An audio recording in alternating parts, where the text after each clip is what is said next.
नमस्कार दोस्तों, मैं महेश माथुर आप लोगों का हार्दिक स्वागत करता हूं अपने YouTube चैनल भूगोल फॉर यू में। आज के वीडियो में हम लोग कक्षा 12 विषय भूगोल मानव भूगोल के मूल सिद्धांत के अंतर्गत इकाई 3 अध्याय 5 प्राथमिक क्रियाओं के बारे में जानेंगे। प्राथमिक क्रियाओं का यह तीसरा वीडियो है। पहले वीडियो में हम लोग जाने थे कि आर्थिक क्रियाएं क्या है, आर्थिक क्रियाओं के प्रकार क्या है, आर्थिक क्रियाओं के अंतर्गत प्राथमिक क्रियाएं क्या है, प्राथमिक क्रियाओं में आखेट भोजन संग्रह क्या है, पशुपालन क्या है, ये पहला वीडियो में देखे थे। दूसरा वीडियो में हम लोग कृषि का शुरुआत किए थे। कृषि के अंतर्गत कृषि क्या है, उसमें हम लोग निर्वाह कृषि के अंतर्गत आदिकालीन निर्वाह कृषि तथा गहन निर्वाह कृषि को देखे थे और साथ ही साथ रोपण कृषि और विस्तृत वाणिज्य अनाज कृषि के बारे में जानेंगे। प्राथमिक क्रियाओं का पहला एवं दूसरा वीडियो का लिंक आई बटन, डिस्क्रिप्शन तथा एंड स्क्रीन में दिया गया है। यहाँ पर क्लिक करके आप लोग प्राथमिक क्रियाओं का पहला एवं दूसरा वीडियो को देख सकते हैं। इस वीडियो में अध्ययन के निम्न बिंदु हैं। पहला, मिश्रित कृषि क्या है, दूसरा डेयरी कृषि क्या है, भूमध्य सागरीय कृषि क्या है, बाजार के लिए सब्जी एवं उद्यान कृषि क्या है और संगठन के आधार पर कृषि के प्रकारों को जानेंगे, जिसमें दो प्रमुख प्रकार हैं, सहकारी कृषि एवं सामूहिक कृषि। तो पहले टॉपिक की ओर बढ़ते हैं। मिश्रित कृषि क्या है या मिश्रित कृषि किसे कहा जाता है? मिश्रित कृषि में फसलों के साथ साथ पशुओं को समान महत्व दिया जाता है, जिसके कारण इसे मिश्रित कृषि कहा जाता है।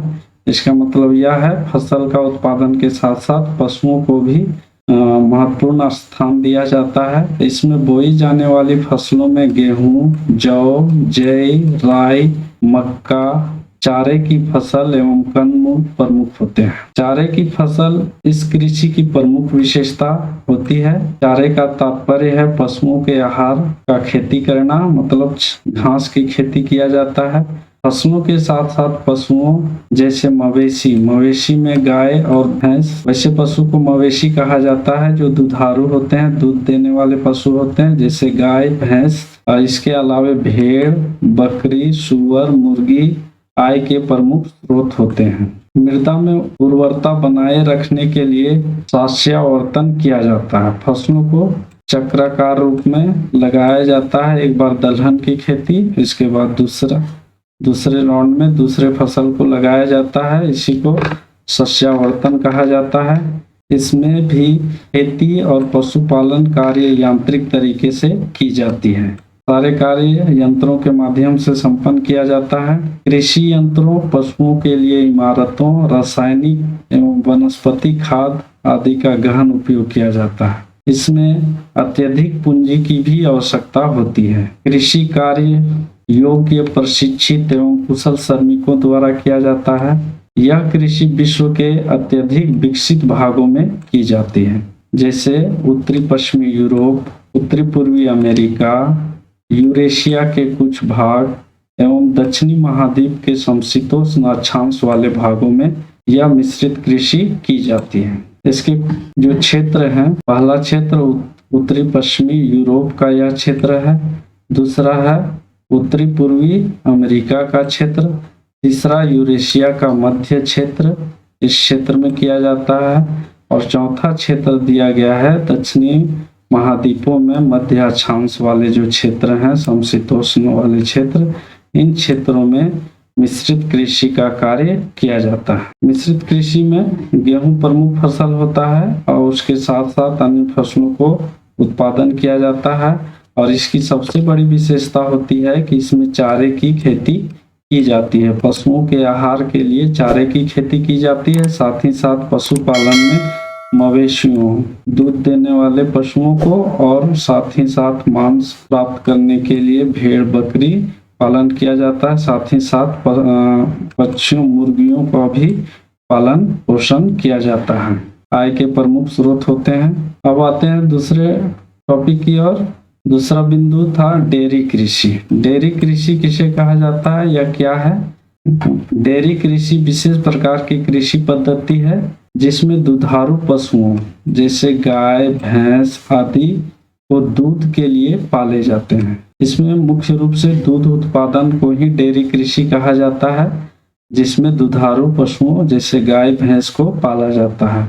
इसमें मवेशियों के स्वास्थ्य, प्रजनन एवं पशु चिकित्सा पर विशेष ध्यान दिया जाता है। इसमें पशुओं के लिए छप्पर, घास या चारे के संचित करने के लिए भंडार एवं मवेशियों से दूध निकालने के लिए यंत्रों, प्रशीतकों का निर्माण, पाश्चुरीकरण के विकास के लिए अधिक मात्रा में पूंजी की आवश्यकता होती है। पाश्चुरीकरण एक ऐसी क्रिया है ताकि फसल जो खराब होने वाले फसल होते हैं या कृषि उत्पाद होते हैं उसको लंबे समय तक चलाया जाता है। जैसे दूध जल्दी खराब होने वाला पदार्थ होता है और उसको जब मक्खन बना दिया जाता है, घी बना दिया जाता है या दूध से खोआ बना दिया जाता है, तो वह लंबे समय तक उसको खींचा जा सकता है या ले जाया जा सकता है। तो उसी प्रक्रिया को पाश्चुरीकरण कहा जाता है।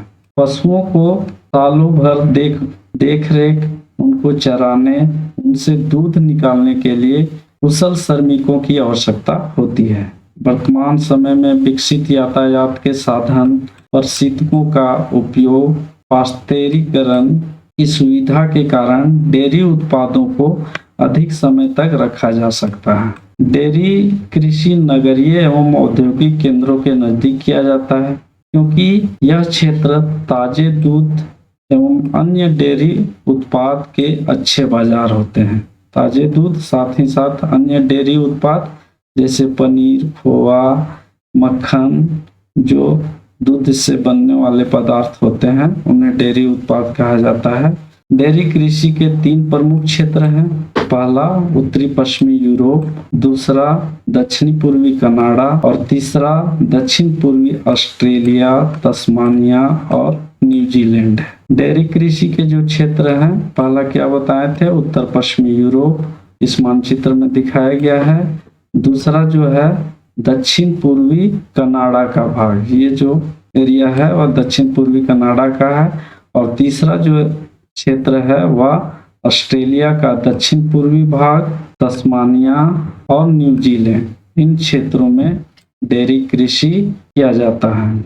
डेयरी कृषि में मुख्य रूप से दूध का उत्पादन किया जाता है और उससे बनने वाले पदार्थों को बाजार में बेचा जाता है। मुख्य रूप से गाय को पाला जाता है और उसको यंत्रों के माध्यम से दूध निकाला जाता है। उससे बनने वाले उत्पाद पनीर, बटर, मक्खन इत्यादि का बाजारों में बेचा जाता है। अब आते हैं तीसरा बिंदु, भूमध्य सागरीय कृषि। भूमध्य सागरीय जलवायु वाले क्षेत्रों में यह कृषि की जाती है। भूमध्य सागरीय जलवायु वाले क्षेत्रों में भूमध्य सागरीय कृषि की जाती है। इसका विस्तार भूमध्य सागर के समीपवर्ती क्षेत्रों जैसे दक्षिण पूर्वी यूरोप, उत्तरी अफ्रीका में ट्यूनेशिया से अटलांटिक तट तक, अमेरिका में दक्षिणी कैलिफोर्निया, मध्य चिली, दक्षिण अफ्रीका के दक्षिण पश्चिमी भाग एवं ऑस्ट्रेलिया के दक्षिण व दक्षिण पश्चिमी भाग में यह भूमध्य सागरीय कृषि की जाती है। भूमध्य सागरीय जलवायु खट्टे एवं रसेदार फलों के लिए काफी उपयुक्त होती है। इस प्रकार की कृषि में खट्टे एवं रसेदार फलों का उत्पादन किया जाता है, जिसके कारण इन क्षेत्रों में अंगूर, संतरा, मौसमी आदि का विशेष उत्पादन किया जाता है। इसके साथ ही साथ सब्जियों की खेती भी की जाती है। फलों के उत्पादन के साथ साथ सब्जियों की खेती की जाती है।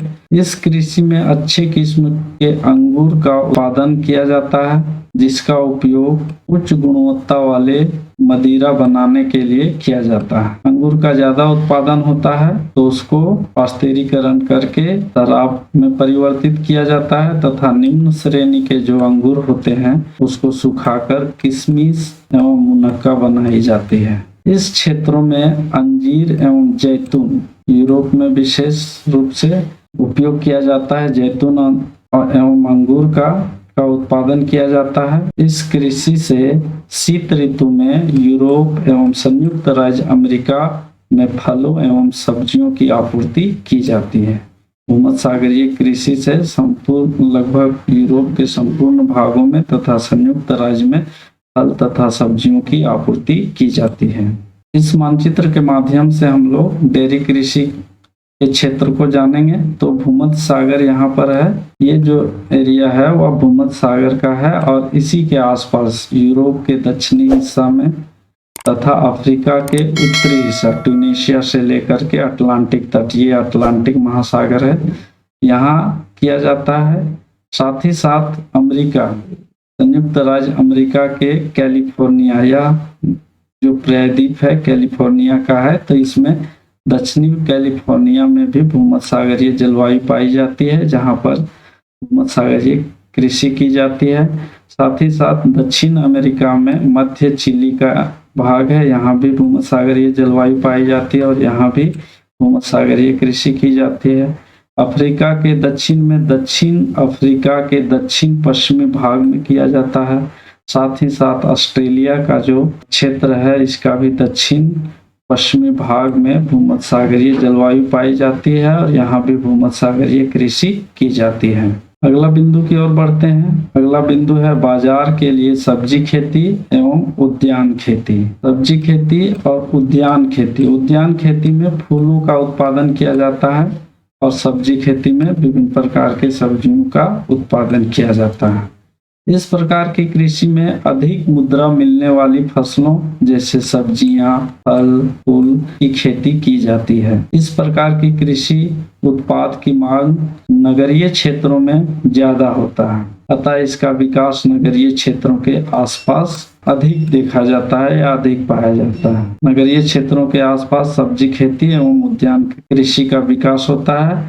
इसमें खेतों का आकार छोटे छोटे होते हैं एवं खेत और नगरीय केंद्र अच्छे यातायात साधनों से जुड़े होते हैं ताकि सब्जियां जल्दी खराब ना हो, इसलिए यातायात सुदृढ़ रूप से विकसित होता है। जहां ऊंची आय वाले उपभोक्ता रहते हैं नगरों में, जो सब्जियों या फूलों का ज्यादातर उपयोग करते हैं।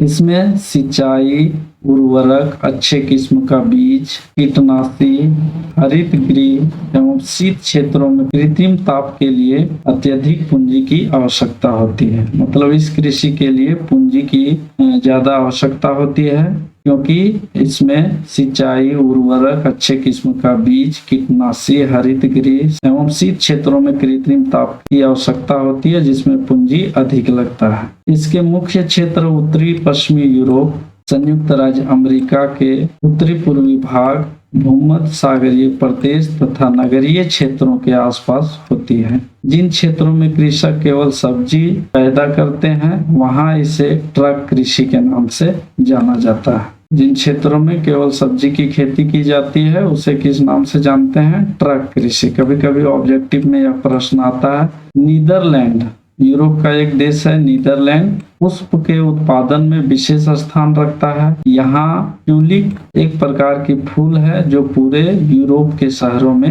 भेजा जाता है या पूरे यूरोप में इसका मांग है, डिमांड है। कृषि फार्म एवं बाजार के मध्य दूरी जो एक ट्रक रात भर में तय करती है, उसी आधार पर सब्जियों की खेती को ट्रक कृषि कहा जाता है। बाजार के लिए सब्जी खेती में सब्जियों का यहाँ दिखाया गया है। सब्जी, फलों का भी उत्पादन किया जाता है और फूलों का भी उत्पादन किया जाता है। उच्च दाम देने वाले जो फसल होते हैं, सब्जियां, फल और फूल का उत्पादन किया जाता है बाजार के लिए सब्जी एवं उद्यान कृषि में। इसी के अंतर्गत एक आता है कारखाना कृषि। यह एक प्रकार का पशुपालन है जिसमें पशुओं को बाड़ों में रखे जाते हैं तथा हरे चारे के स्थान पर कारखानों द्वारा निर्मित चारे खिलाए जाते हैं। इनमें विशेष रूप से गाय, बैल, मुर्गी, सूअर आदि पाले जाते हैं। इस कृषि में जो पशु का पालन किया जाता है उन पशुओं को हरे चारों के स्थान पर कारखाना में निर्मित आहार के द्वारा पशुओं को पाला पोसा जाता है, इसीलिए इसे कारखाना कृषि कहा जाता है। पशुओं की बीमारियों का विशेष ध्यान रखा जाता है। इसमें पशुओं के लिए भवन निर्माण, यंत्र खरीदने, प्रकाश एवं ताप की व्यवस्था करने, पशु चिकित्सा में अत्यधिक पूंजी की आवश्यकता पड़ती है। पशुओं के अच्छे नस्लों का चुनाव और प्रजनन की वैज्ञानिक विधियां इस कृषि की प्रमुख विशेषताएं हैं। इसका विकास नगरीय एवं औद्योगिक केंद्रों के आसपास होता है। अगले बिंदु की ओर बढ़ते हैं। अगला बिंदु है संगठन के आधार पर कृषि के प्रकार। अभी तक जो हम लोग कृषि के प्रकार 8 प्रकार के जो पढ़े, वह कृषि का जो प्रकार विभाजित किया गया था वह भौतिक, आर्थिक और सामाजिक आधारों पर कृषि का विभाजन किया गया था। अब जो हम लोग पढ़ेंगे वह संगठन के आधार पर कृषि के प्रकारों को जानेंगे। जब कृषि कार्य व्यक्तिगत न होकर समूह में किए जाते हैं तो इसे संगठनात्मक कृषि कहा जाता है। इस आधार पर भी कृषि के प्रकारों को वर्गीकृत किया जाता है। यह वर्गीकरण कृषक के खेतों पर अपना अधिकार तथा सरकारी नीतियों से प्रभावित होता है। यहाँ हम लोग 2 संगठनों के बारे में जानेंगे। पहला है सहकारी कृषि और दूसरा है सामूहिक कृषि। सहकारी कृषि यह ऐसी कृषि पद्धति है जिसमें अधिक लाभ कमाने के लिए कृषक स्वेच्छा से अपनी भूमि एवं अन्य संसाधनों को एकत्रित करके मिलजुल कर कृषि कार्य करते हैं और एक संस्था बनाते हैं। इसी कृषि को सहकारी कृषि कहा जाता है। इसमें व्यक्तिगत कृषि फार्म अक्षुण्ण रहते हुए सहकारी रूप से कृषि कार्य किए जाते हैं। सहकारी संस्था कृषकों को सभी प्रकार के सहायता देती है, जैसे कृषि कार्य में आने वाले सभी चीजों को खरीदने, कृषि उत्पाद को उचित मूल्य पर बेचने एवं सस्ती दरों पर प्रसंस्कृत साधनों को उपलब्ध कराती है।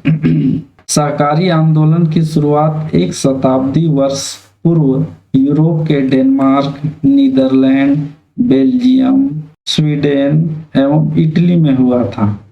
सबसे अधिक सफलता इसे डेनमार्क में मिली है, जहां प्रत्येक कृषक इसका सदस्य है। यह प्रश्न आता है कि सहकारी कृषि सबसे अधिक सफल कहाँ रहा, किस देश में, तो उसका उत्तर डेनमार्क है। सामूहिक कृषि संगठन के आधार पर दूसरा कृषि का प्रकार सामूहिक कृषि। सामूहिक कृषि इस सिद्धांत पर आधारित होता है कि इसमें उत्पादन के संसाधनों का स्वामित्व समस्त समाज का होता है एवं श्रम सामूहिक रूप से दिया जाता है। सामूहिक रूप से श्रम किया जाता है। यह कृषि पूर्व सोवियत संघ में 1917 की रूसी क्रांति के बाद कृषि की दशा सुधारने एवं उत्पादन में वृद्धि व आत्मनिर्भरता प्राप्ति के लिए सामूहिक कृषि प्रारंभ की गई। इसे सोवियत संघ में कोलखोज कहा जाता है। रूस के बाद यह कृषि हंगरी, रोमानिया, पोलैंड, बुल्गारिया में अपनाई गई। ये देश यूरोपीय देश हैं। इसमें सभी कृषक अपने संसाधनों जैसे भूमि, पशुधन एवं श्रम को मिलाकर कृषि कार्य करते हैं।